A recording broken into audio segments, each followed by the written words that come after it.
Good evening students, how are you बेटा। SHM के और न्यूमेरिकल्स लेके चलते हैं।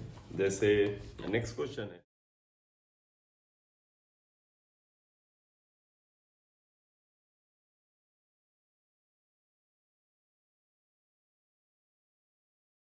तो क्वेश्चन नंबर 17 है।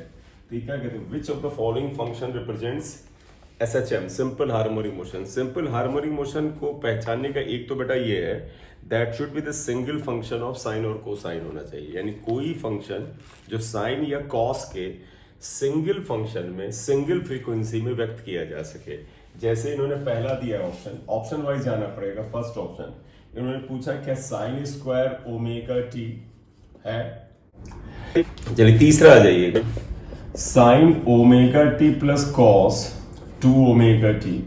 आप इन सभी क्वेश्चन को नॉन एसएचएम अगर साबित करना चाहते हैं तो आप ऐसा करिएगा, तो इन सभी को y का फंक्शन मान लेना क्योंकि ये डिस्प्लेसमेंट y को रिप्रेजेंट कर रहे हैं। इसका एक बार dy बाई डी टी निकालिएगा, वेलोसिटी आएगा, फिर एक बार डिफरेंशिएट करिएगा तो एक्सेलरेशन आएगा, और फिर देखना क्या एक्सेलरेशन जो आएगा यानी d2 y upon D T square is equal to minus omega square Y. अगर इस फॉर्म में लाया जा सके तो एसएचएम है। जैसे चौथा ऑप्शन इसका सही जा रहा, मैं समझा भी दूंगा मैं कहना क्या चाह रहा हूं, तो मेरी बात समझें।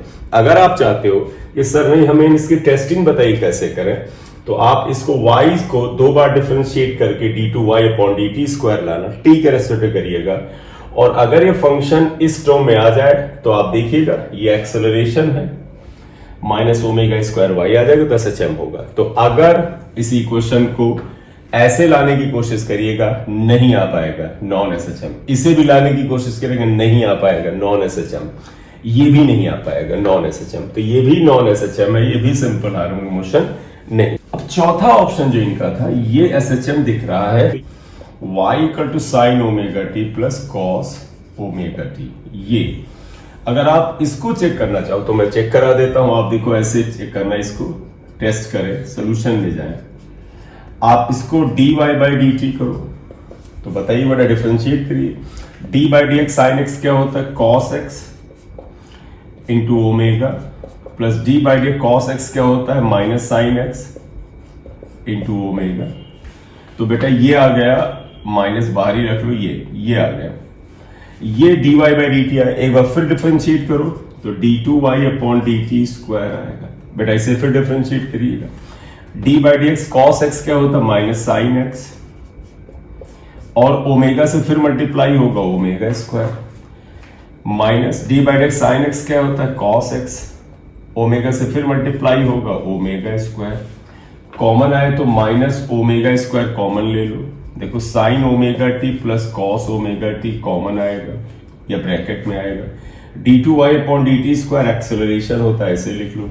अब जरा इस इक्वेशन को ध्यान से देख लो। यहां पर इस इक्वेशन को आप 1 नंबर लिखें, इसको 2 नंबर लिखें, इसको 3 नंबर लिखें। देखें ये a है माइनस ओमेगा स्क्वायर, और दिस फंक्शन इज इक्वेशन 1 से देखें तो y है, y। इसका मतलब क्या हुआ, since this equation can be expressed as acceleration equal to minus of omega square into y, इसलिए ये SHM है। इन सभी में आप इसी मेथड से आप चेक करके बेटा अगर आपको घर पे प्रैक्टिस में लेना है करिएगा, नहीं आएगा तो नॉन SHM होगा। तो लिखोगे since a is proportional to minus y hence SHM, right. अब आपको लगेगा सर चौथा ऑप्शन था, आप शायद प्रैक्टिस इसलिए किया है, आप भी प्रैक्टिस होगे तो एग्जाम में वैसे भी होता है कि हमने चारों ऑप्शन देखे और लगा कि ये एसएचएम है, 1 ऑप्शन करेक्ट है, तो इसी को चेक करके आगे बढ़ने की जरूरत है, क्योंकि आपको सब्जेक्टिव पेपर नहीं दे रहे हैं कि सभी का सोल्यूशन करना है, तो थोड़ा सा प्रैक्टिस होने का भी फायदा होता है। ठीक है बेटा, तो ये चौथा ऑप्शन करेक्ट है, तो इसलिए इस क्वेश्चन में option 4 is simple harmonic motion, या option 4 represent simple harmonic motion. Clear. Next लेंगे बेटा क्वेश्चन। नेक्स्ट है एक फिगर दे रखा बेटा, कहते from the displacement time graph of an oscillating particle the maximum velocity of the particle is. तो आप देखिएगा इन्होंने यहां तक 2 लिखा है, ये बेटा 4 है और ये 6 है। तो क्वेश्चन देखिएगा बेटा, from the displacement time graph of an oscillating particle the maximum velocity of the particle is. इसमें से आपको बताना है कि पार्टिकल की मैक्सिमम वेलोसिटी क्या है। और तुम्हें याद होगा मैक्सिमम वेलोसिटी का फार्मूला क्या है, v max equal to omega A होता है। ए एम्पलीट्यूड है बेटा, ओमेगा क्या होता है, ओमेगा 2 पाई अपॉन टी होता है। ए एम्पलीट्यूड है, 2 pi upon T time period देखिएगा बेटा, ये यहां तक आता है तो ये आधा ऑसिलेशन हुआ, और यहां तक जाता है तो ये पूरा ऑसिलेशन, तो ये टाइम पीरियड टी हुआ। तो टी इक्वल टू 4 सेकेंड है बेटा, तो टी को हम 4 सेकेंड कर लेंगे। A amplitude, amplitude is displacement on इधर साइड, इधर देखो 10 गया, इधर भी 10 गया, तो मीन पोजीशन से एक तरफ जो डिस्प्लेसमेंट और एम्पलीट्यूड है दैट इज 10, 5 पाई आएगा। तो v max की value equal to 5 pi centimetre per second में दिया है, तो that is centimetre per second. Answer option 1 is correct. Next question आए, question 19। In the system of two particles, if only m2 is oscillating, then its a time period is। Question 19 लिया है, इसमें इन्होंने एक डायग्राम बनाया। Here is m2, m1, it is fixed here like this, and it's a force constant scale। तो देखिए what they want बेटा, इन्होंने क्यों क्वेश्चन दिया, मैं पढ़ देता हूं, अब देखिएगा। In the system of two particles if only m2 is oscillating then it's a time period is. ध्यान रखिएगा, सिर्फ ये ऑसिलेट कर रहा है, यानी कि आप मानो यहां आपने फिक्स कर रखा है, और इसको आप दबा करके अगर छोड़ेंगे तो ये अप एंड डाउन करेगा। तो ये तो बड़ा सिंपल सा बात हुआ। तो पता है time period of a simple pendulum या स्प्रिंग पेंडुलम, रिपीटिंग बेटा, time period of I am repeating, we know that बेटा time period of spring pendulum is 2 pi under root m upon k होता है, जहां पर m m2 होगा, क्योंकि m उस मास को लिया जाता है जो SHM परफॉर्म करता है, तो m is m2 upon k। बस यही आंसर होना चाहिए। आंसर क्यों, क्योंकि ये तो ऑसिलेट ही नहीं कर रहा, इट इज फिक्स्ड हियर, तो m2 अपॉन k, यानी कि second answer, answer 2 is correct. Question 20 आ जाइए। A body of mass 1 gram is executing SHM. Its a displacement equation is given by 4 cos in bracket 50t pi by 3 meter. Then its a maximum kinetic energy आपको बताना है। तो body का मास इन्होंने दे रखा है, ध्यान रखिएगा 1 ग्राम, किलोग्राम में कर लो 10 पावर -3 किलोग्राम आएगा। इसका डिस्प्लेसमेंट इक्वेशन है 4 cos, x equal to 4 cos plus pi by 3। Here is equation बेटा, ये दे रखा है। They want what they want बेटा, they want maximum kinetic energy. तो के मैक्स की वैल्यू क्या आएगी वो आप बताइएगा। आप सभी को याद है बेटा, मैक्सिमम काइनेटिक एनर्जी को आप क्या कहोगे बेटा, जब maximum kinetic energy is total energy, क्योंकि तुम्हें याद होगा जैसे एक पेंडुलम है, जब ऑसिलेट करके एक्सट्रीम पोजीशन पे जाता है तो एक इंस्टेंट के लिए रुकता है, उस समय उसकी टोटल एनर्जी सिर्फ पोटेंशियल एनर्जी होती है, क्योंकि रुक गया तो वेलोसिटी जीरो, तो काइनेटिक एनर्जी जीरो। वैसे जब वो मीन पोजीशन से जाता है तो उसके पास सिर्फ काइनेटिक एनर्जी होती है, क्योंकि इस पोजीशन पे पोटेंशियल एनर्जी जीरो मानते हैं। तो मैक्सिमम काइनेटिक एनर्जी क्या होता है, टोटल एनर्जी होता है। तो अगर आपसे कहा जाए कि मैक्स क्या है, तो आप कहोगे सिर्फ मैक्सिमम पूछा है, इसका मतलब टोटल, तो टोटल एनर्जी। और टोटल एनर्जी तुम्हें याद होगा half m omega square a square होता है। a इज एम्पलीट्यूड, ओमेगा यहां से निकाल लेंगे, ये इक्वेशन है। अब अगर आप इस इक्वेशन को ले, ये वाली इक्वेशन 1 इसे लिख लो, 2 इसे लिख लो, इसको कंपेयर करो। देखो कंपेयरिंग इक्वेशन 1 विद, तुम्हें याद है बेटा SHM की जनरल इक्वेशन क्या है, x की जगह अगर हम x लिख लेते, ये होता है a cos, कॉस और साइन आपके चॉइस है, यहां साइन लिखे तो यहां साइन लिख लेना, कॉस लिखे तो कॉस लिखना, ओमेगा टी प्लस 5 होता है ये। आप बेटा इसको कंपेयर करो, देखो a की वैल्यू क्या हो गई 4, और ओमेगा टी की जगह 50, omega T equal to 50t। सीधे बेटा ओमेगा टी की जगह 50t लिखो, टी कैंसिल हो गया, ओमेगा 50 आ गया। हमें लगता है इससे हमारा काम हो जा रहा है। देखो बेटा, क्योंकि kinetic half m is here, omega we got it and A is here. A is what, sorry here. Equation 2 से आप बताएं के मैक्स क्या होगा. Half M omega square A square, half into 10 power minus 3. Omega is how much, 50 square, और A square, A is 4 square. Solve कर डालिए. 50 को 2500 कर लेंगे. ये 2 जीरो बेटा इससे जाएंगे तो 10 पावर माइनस 1 आ जाएगा, इंटू 16 आएगा. यहाँ 2 से करिए 8 आ जाएगा. अब आप देख लीजिएगा 8 25 8 जा क्या होता है 200. ये 200 आ जाएगा और इंटू 10 पावर माइनस 1. ये डेसिमल शिफ्ट होगा तो 20.0 जूल. 20 जूल आंसर आना चाहिए. ऑप्शन में देख ले, इसमें 20 joule. Second option is correct. तो आंसर जो होगा दैट इज ऑप्शन नंबर 2. तो जब भी काइनेटिक एनर्जी पूछें तो उसको काइनेटिक एनर्जी का फॉर्मूला आप लगाएंगे half M omega square A square minus Y square. Y is displacement there. But K max पूछे तो टोटल एनर्जी. यू मैक्स पूछे पोटेंशियल एनर्जी के मैक्सिमम वैल्यू, वो भी बेटा यही होता है. नोट कर ले. It was question number 20. Next आते हैं question 21. A trolley of mass 1 kg is connected to 2 identical springs of spring constant 100 Newton per meter each. If the trolley is displaced from the mean position by 1 centimeter, then the maximum velocity of the trolley is. ये कह रहे हैं दोनों का force constant same हो क्योंकि identical है, और इसका मास ट्रॉली का 1 किलोग्राम माना है, तो मास इज 1 किलोग्राम. ये आ गया. और दोनों का फोर्स कांस्टेंट बेटा जो होता है दैट इज इन्होंने 100 न्यूटन पर मीटर दे रखा है. अब इस ट्रॉली को कहते हैं 1 सेंटीमीटर डिस्प्लेस करें. तो खुद इमेजिन करो अगर इसको 1 सेंटीमीटर डिस्प्लेस करके छोड़ेंगे तो ये वापस आएगा और 1 ही सेंटीमीटर इधर जाएगा. यानी अपनी मीन पोजीशन से मैक्सिमम 1 सेंटीमीटर इधर और मीन पोजीशन से मैक्सिमम 1 सेंटीमीटर इधर आएगा.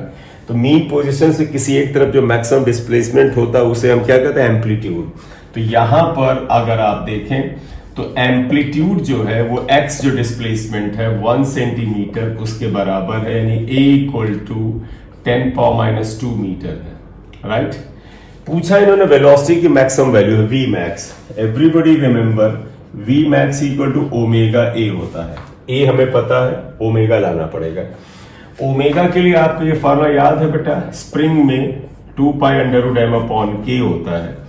तो यहां पर देखो बेटा 2 पाई अपॉन टी अगर आप निकाल लो that is under root K by M आएगा, और 2 पाई अपॉन टी बेटा ओमेगा होता है इसका, तो omega equal to under root K by M आएगा. लेकिन ध्यान रखिएगा के की वैल्यू इफेक्टिव वैल्यू है. एक स्प्रिंग होता तो एक ही के से काम चल जाता, 2 स्प्रिंग है बेटा. अब आप इस पैटर्न को समझो बेटा. बताओ दोनों स्प्रिंग तुम्हें कैसे दिख रही है, ये दोनों स्प्रिंग का इफेक्टिव फोर्स कांस्टेंट क्या आएगा.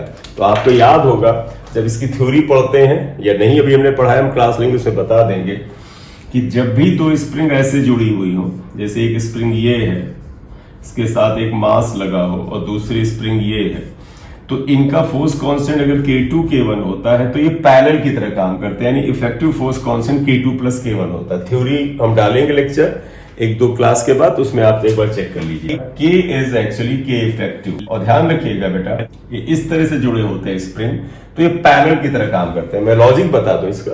आप देखो अगर इस ट्रॉली को इधर की ओर आप ले आओ, इस ट्रॉली को अगर इधर लाओ तो स्प्रिंग इसको वापस इधर भेजना चाहता है, और जब इस ट्रॉली को इधर लाओगे तो यही स्प्रिंग इधर नहीं भेजना चाहता है. ये स्प्रिंग देखो जब आप इधर लाए तो इसकी लंबाई बढ़ गई, ये भी इसको इधर ही ले जाना चाहता है. जब दोनों स्प्रिंग एक ही तरफ ले जा रहे हैं तो ऐसा लगता है जैसे कि दोनों का फोर्स कांस्टेंट K1 और K2 क्या हो रहा है, जुड़ जा रहा है. इसीलिए ये K1 प्लस K2 होता है. और इसका मतलब यहां पर K को K इफेक्टिव लिख लीजिएगा. K effective equal to K1 यानी K प्लस K2K हो जाएगा, और 2K का मतलब 2 इंटू 100 यानी 200 न्यूटन पर मीटर आएगा. तो देयरफॉर बताइएगा अगर हम यहां से ओमेगा निकाले तो omega equal to under root K effective upon M लिखेंगे, तो under root K effective is 200 upon 1 यानी अंडर रूट 200 लिखेंगे. तो ओमेगा आ गया अंडर रूट 200, ए यहाँ पर मौजूद है, रखें तो square root 200 into 10 power minus 1, 100 बाहर निकाल लें तो बेटा 10 आएगा और यहाँ रूट 2 बचेगा into 10 power minus 1, 10 power minus 2, value अलग रखा बेटा, वैल्यू गलत रख दिया, a को तो 10 पावर माइनस 2 है, माइनस 2 होगा 10 पावर माइनस 1 और ये हो जाएगा 1.414, 0.414 यानी 0.14 V मैक्स था मीटर पर सेकंड। ऑप्शन में देख लें बेटा, आंसर है बेटा थर्ड ऑप्शन। अब क्वेश्चन 22 आते हैं। देखिएगा क्वेश्चन 22 में डिक्टेट कर रहा हूं, two simple harmonic motions are represented by the following equations: x1 equal to 4 sin 2 pi t and x2 equal to 2 in brackets sin 2 pi t plus cos 2 pi t, the ratio of their amplitude। तो बोला है दो SHM की equations दे दी हैं, पहला equation 1 है और दूसरा x2 equal to sin cos 2 pi t, ये आता है। तो कहते हैं इनका जो एम्पलीट्यूड है उनका रेशियो बताइए। तो आप देखो पहले हम फर्स्ट इक्वेशन में एम्पलीट्यूड ये निकाले और सेकंड में दो है बेटा इक्वेशन। जब भी ऐसा सुपरपोजिशन दो वेव में हो तो एम्पलीट्यूड आप फेजर डायग्राम से निकालें, मैं अभी समझा दूंगा, आप समझ लीजिएगा कैसे करेंगे। इनमें देखिएगा पहली इक्वेशन में अगर आप देखें y equal to a sin omega t के अकॉर्डिंग एम्पलीट्यूड a1 है, तो यहां पर तो इन्होंने पहले में यहां देखो amplitude is a1 and that is 4, ये आ गया। अब दूसरी इक्वेशन में बात करें इस वाले में, इस इक्वेशन में देखें इसमें इधर ले आते हैं तो इसको अलग कर लो। देखो बेटा यहां पर x2 equal to 2 sin 2 pi T plus 2 cos 2 pi T है और ये a1 बेटा इस इक्वेशन का एम्पलीट्यूड है। इस इक्वेशन का एम्पलीट्यूड निकालने के लिए फेजर डायग्राम बनाओ, ऐसे करना। देखो बेटा ये साइन का फंक्शन है, इसमें ये एम्पलीट्यूड 2 है और इस कॉस वाले में एम्पलीट्यूड भी 2 है। तो तुम्हें पता है साइन और कॉस में कितने का फेज का डिफरेंस होता है, 90 डिग्री का। मतलब अगर आप साइन को ऐसे एक्स एक्सिस पे बना दें, यानी साइन वाली इक्वेशन, और इसके इस एम्पलीट्यूड को 2 से डिनोट कर दें, तो आप कहोगे कॉस साइन से, बेटा आप फिर समझिएगा, साइन अगर एक्स एक्सिस पे डिनोट है तो कॉस इससे 90 डिग्री लीड करता है। तो अगर साइन का एम्पलीट्यूड 2 इस एरो से रिप्रेजेंटेड हो, कॉस का एम्पलीट्यूड 2 इससे रिप्रेजेंटेड हो, दोनों 90 डिग्री पे हैं, तो इनका रिजल्टेंट एम्पलीट्यूड वेक्टर वाले ही तरीके से निकालिए बेटा। दो वेक्टर हैं, एक ये, इनका रिजल्टेंट ये आएगा और ये बेटा जो मैं निकाल रहा हूं ये इस वेव का एम्पलीट्यूड होगा। इसे आप a2 से डिनोट कर लें, वेक्टर के अकॉर्डिंग ये होगा कि under root this square plus this square, 2 square plus 2 square. इसका मतलब a2 इक्वल टू 2 रूट 2 आ जाएगा, ठीक है बेटा। तो आप देखिएगा a1 ये आ गया एंड a2 आ गया 2 रूट 2। इन्होंने रेशियो पूछा है a1 upon a2 equal to 4 upon 2 root 2, cancel हुआ 2, इस रूट 2 से इसे भी कर लो कैंसिल, तो ये भी रूट 2 आया। तो a1 अपॉन a2 का रेशियो रूट 2 आया या रूट 2:1 आया, तो आंसर होगा रूट 2। आंसर 4 इज करेक्ट, तो आंसर 4। ऐसी क्वेश्चंस हो बेटा जिसमें 2 का फंक्शन हो, साइन और कॉस, या और भी हो 3 का भी हो, मतलब एक से ज्यादा का हो, तो फेजर डायग्राम बनाओ जैसा एसी में बनाते। क्वेश्चन नंबर 23 है, a ring of mass m and the radius r oscillates about a point O as shown in the figure, then its a time period is। एक रिंग लिया है बेटा इन्होंने, देखिए एक रिंग इज लाइक दिस, इसका मास m है, radius r है, देखिए रेडियस r है, ये यहां से एक पॉइंट है, इसके अबाउट ये ऑसिलेट करता है। तो ध्यान रखिएगा बेटा, हम लोगों ने सिंपल पेंडुलम का टाइम पीरियड पढ़ा है, हमने स्प्रिंग पेंडुलम पढ़ा है। जब इस तरह की बॉडी हो जिसका मास एक जगह कॉन्सेंट्रेटेड नहीं है बल्कि स्प्रेड है, जैसे रिंग का मास उसके सर्कमफरेंस पे स्प्रेड होता है, इसे बेटा हम फिजिकल पेंडुलम कहते हैं। It is called physical pendulum. और time period of physical pendulum क्या होता है, और इसका फॉर्मूला याद कर लो, 2 pi under root I mgd। m is the mass of this pendulum, G आपको पता है, आई का मीनिंग बता देते हैं, I is mi of the body about o। o का मतलब बेटा जिस एक्सिस के अबाउट वो ऑसिलेट कर रहा है, एंड d क्या है, d is the perpendicular distance of o from centre of mass. Axis ऐसे जा रहा, ये एक्सिस ऐसे, और रिंग इस तरह से एक्सिस लगा दिया और ऐसे ऐसे ऑसिलेट कर रहा है। तो बेटा यहाँ जो D है वो ये हुआ, क्योंकि O से सेंटर ऑफ मास रिंग का आपको सभी को पता सेंटर पे होता है, तो D तो ये हो गया। तो therefore D is equal to R आ गया। I क्या है अगर आप निकाले, I बता दिया, MI of the body about O। तो आपको पता है बेटा एक रिंग का MI तुम्हें O के अबाउट निकालना पड़ेगा, और एक्सिस ऐसे है बेटा। तो आपको याद है एक रिंग का MI इसके अबाउट याद है, रिंग का MI about centre of mass क्या होता है, तो तुम्हें याद होगा ICM जो होता है रिंग का वो MR स्क्वायर होता है। लेकिन हमें इस एक्सिस के अबाउट चाहिए, तो बताओ बेटा सेंटर ऑफ मास के अबाउट ये होता है, इसके अबाउट चाहिए bye theorem of parallel axis लिखोगे। मैं लिख रहा हूं bye theorem of parallel axis, मैं लगा रहा हूं, एक बार ट्राई करिएगा। अगर आपसे भूल गए हो तो रोटेशन का जाके थ्योरम ऑफ पैरेलल एक्सिस वाला लेक्चर एक बार वीडियो देख लीजिएगा बेटा। ICM प्लस MH स्क्वायर होता था, ICM MR स्क्वायर हम बता ही चुके हैं, M तो M हुआ, H बेटा जानते क्या होता है, सेंटर ऑफ मास वाले एक्सिस और ये O से एक्सिस के बीच की दूरी वो ये है, तो H ही यहाँ पर D या R है, तो H इज R स्क्वायर, तो 2MR स्क्वायर आ गया, तो I इज 2MR स्क्वायर। अब आप बेटा इस फॉर्मूले में रख दो, आंसर आ जाएगा। देयरफॉर बताइएगा time period equal to 2 pi under root 2MR square plus mgd, d भी r के बराबर है, r से r कैंसिल हुआ, m से m कैंसिल हुआ, 2 pi under root 2r by g। तो ये आंसर हो।